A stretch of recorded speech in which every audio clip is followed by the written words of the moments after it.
Hey everybody, welcome. I'm Sifu Z, this is Johan, and we're here at the Colorado Kwoon. And this is my series, Intro or Introduction to Wing Chun. Today we're going to go deeper into the Wing Chun structure. So we're looking at the whole structure, not just the Chi Gurk or the Kimi Ma, not just the upper body postures, but the whole structure together. And you know what? Let's just get right to it. And by the way, I want to thank our new subscribers. And if you haven't subscribed, by golly, go ahead and subscribe, like, and all that cool stuff. Of course, hit the notification button, bell, in order to be notified of the classes, the new lessons as they come out. So go ahead, step back a little bit further.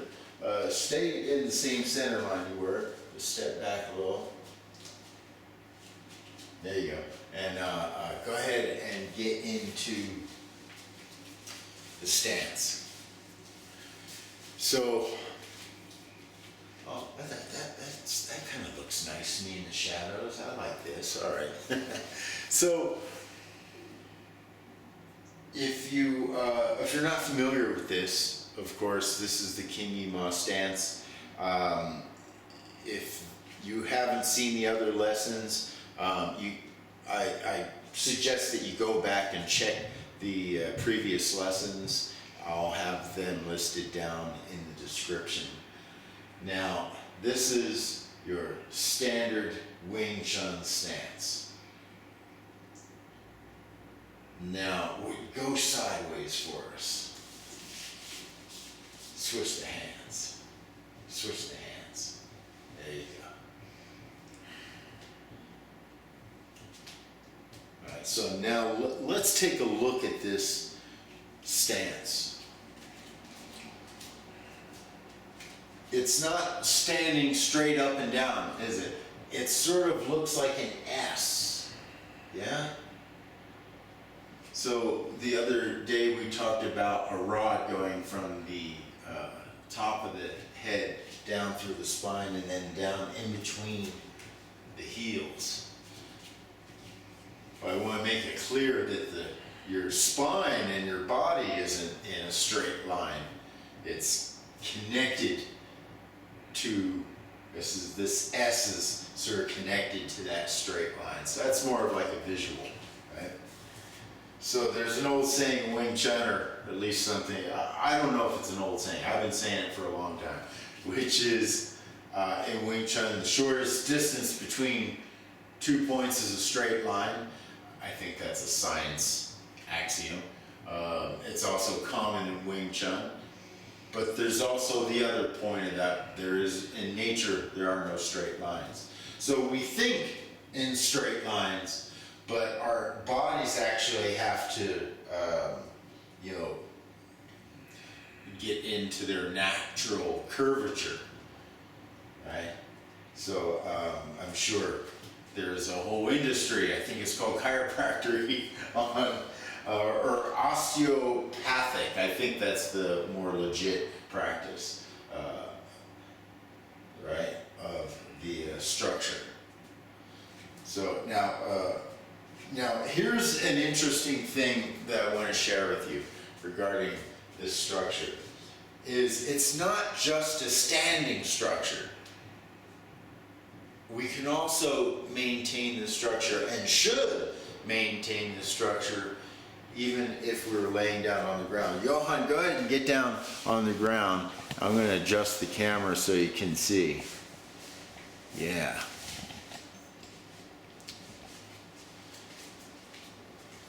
So same thing, he's maintaining that structure. Yeah, good, toes up. Yeah. Now, how much harder is it to maintain the structure like this? Significantly harder. Significantly. If I tell you to stay like this and not move like this, how much harder? Significantly harder, right? So there's a reason for this. You have more gravity pressing down on more parts of your body instead of just the top of your head down to your heels. So we learn this structure and practice this structure standing, but then we also practice it and get strong this way as well. Now, you might not be ready for this, that's okay, but if you feel that you're strong enough to do this, or you can at least give it a try. Again, be careful because this is very strenuous. His hips aren't hitting the ground here, right? He's on the back, he's on the round of his shoulders here, right? Now, remember we talked yesterday about mobilizing. So this is important, this space here in the hips, because go ahead and mobilize to one side. Yeah. So he still has that Wing Chun structure, right? But now he's mobilized, and this is perfect, especially if he's being mounted and he has to start escaping. Then you're not going to just lay on your back. You're going to sort of get to your side and start escaping. And of course, you're not going to have the legs switched over, right? This would be the leg work as well, with the knees kind of coming in. Now, it's even harder, isn't it? Right? So just like being on one leg and kicking is harder, so is this. Exponentially harder though. So this is why we don't want to go to the ground if we can help it, but sometimes we have to go to the ground. Right? We have to be prepared for that and understand that Wing Chun can prepare you for that if you use it there. Okay, now back chair. Give you a little break there, and then out front, yeah. Good. So now this is also a great exercise. Again, if you feel you're ready for it, then this is a great exercise for developing your core on this. Go ahead and pivot this way now so they can see from here how that looks, right? Again, his hips not touching. He's just right on that one shoulder. Yeah. And his head's not on the ground, right? Now go to your back, right? Good.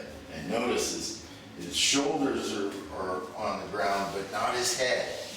His head's not laying on the ground at all. Make sure they can see that.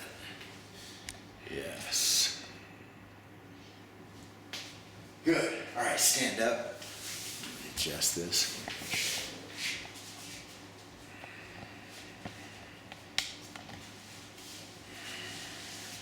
So, as you can see, this structure is it's just as useful standing as it is on the ground. Being able to maintain that structure. Now, why would I, if I'm on the ground, my knees being in is very important, right? I don't want it to be open like this. Now sure, you can put somebody in your guard, but you're going to get them there by way of funneling them through the knees and then at the right time opening up to put them in your guard, right? But you're not just going to go and grab them like that, and not in a street situation. You'll get it right in the jimmy, right? So, so you're going to have your knees in, right?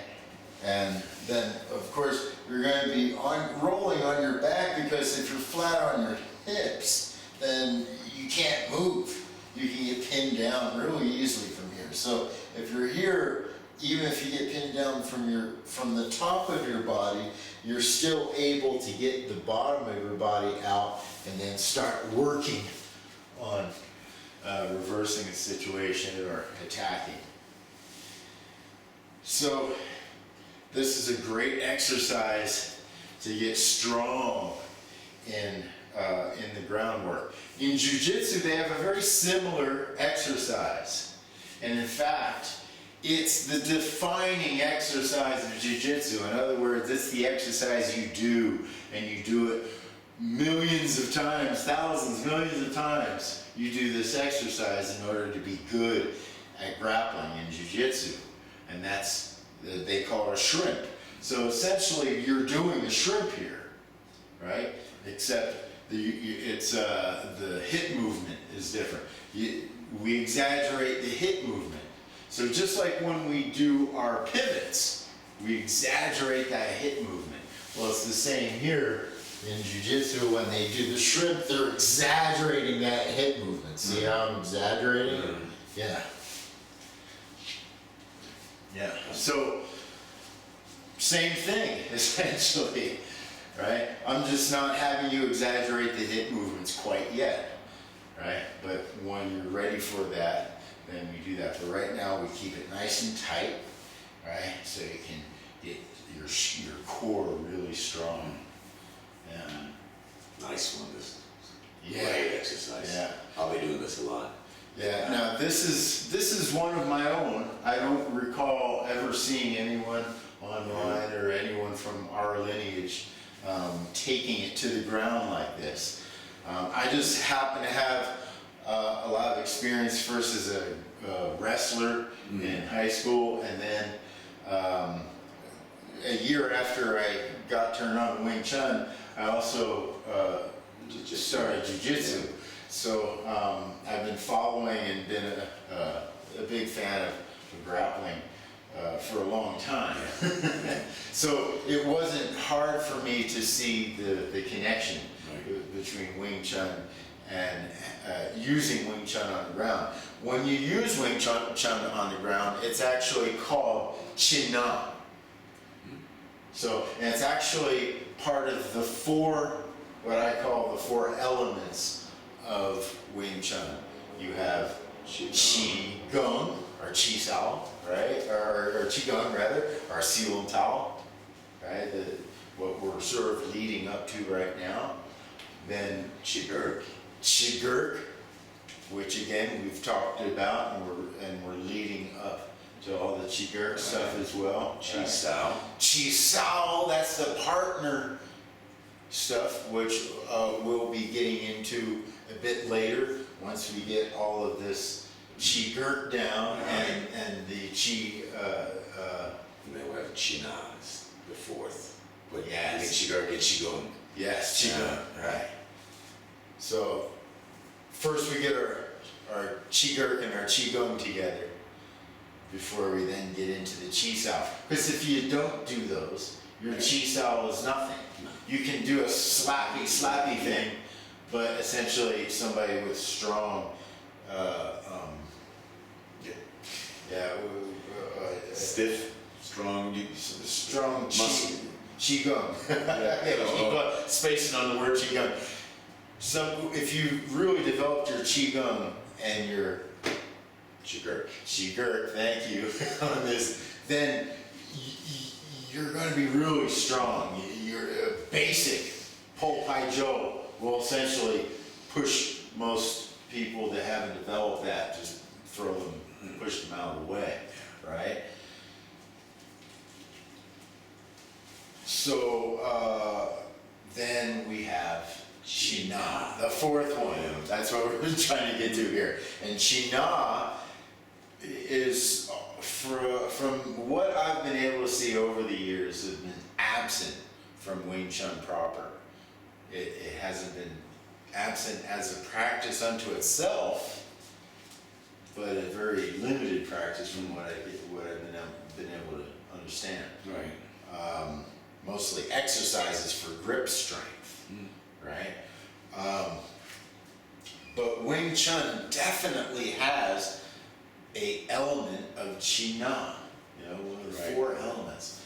Yeah. And so that would be Qi Na on the ground, right?